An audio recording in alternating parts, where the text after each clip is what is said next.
Hi, I'm Coach Rob, and I wanted to go through a subject with you that is circulating around called contrast therapy. And contrast therapy, in its simplest of terms, is just simply subjecting the body to the largest temperature deviation that you possibly can. So, for example, when you get done working out and you tear down your muscle tissue, which is a good thing, that's what training is designed to do. What you do is, let's say that this is your muscles under a microscope. When you work out, you create microfilament tears. That's that tenderness and puffiness that you're feeling post-workout, predominantly within 24 to 48 hours, okay? But what we're talking about is as soon as you get done with a workout, if you submit your body into a very cold body of water, it could be a cold pool during the winter, it could be an ice bath, it could be a cold shower. With one little side note, the more you could submerge the body, the better it's going to be.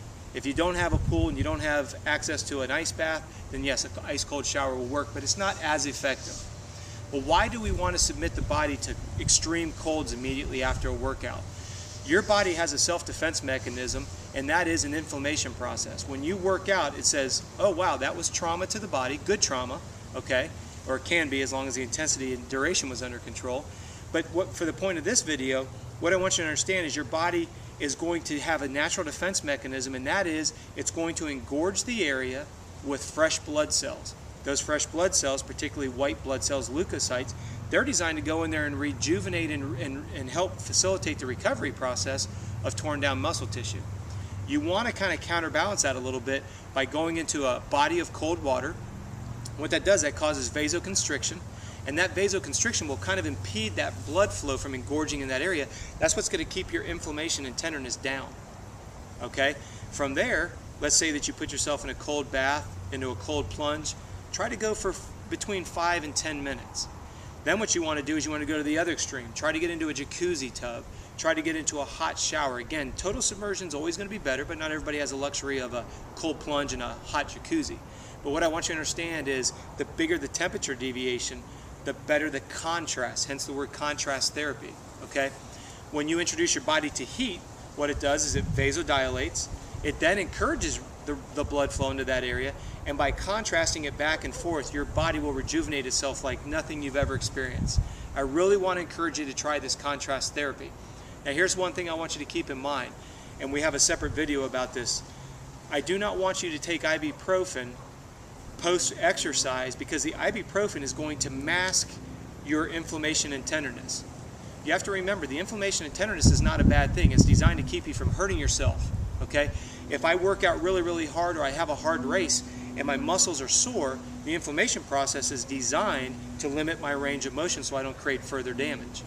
Now, we're kind of tricking the system a little bit by submitting it to ice, a cold plunge, or an ice or freeze bath, and then putting it to the heat. Well, yeah, your body is going to be recovering quickly, but here's the problem with ibuprofen. It will mask your pain. That's what ibuprofen does, okay? The acetaminophen that's in it is designed to take away the tenderness and soreness. Well, remember, that's your body's way of not hurting itself any further.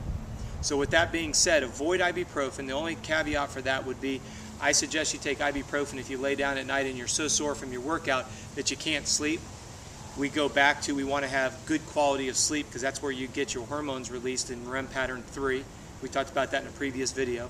And with that being said, what you want to do is try not to take ibuprofen unless it's to improve your quality of sleep. So that way when you wake up in the morning, you can compare variables to make sure that, yeah, I have recovered and I can maybe do an active recovery workout today. Or, boy, I really overdid it yesterday more than I thought. My body's talking to me. Even with contrast therapy, I'm still not ready to work out, okay? That's the whole idea behind contrast therapy. It will improve your recovery. It will improve your quality of the way you feel, all right? If you have any questions about contrast therapy, please email me. My email address is Robb, R-O-B-B, the number 3 @earthlink.net, and I want to thank you so much for watching this video.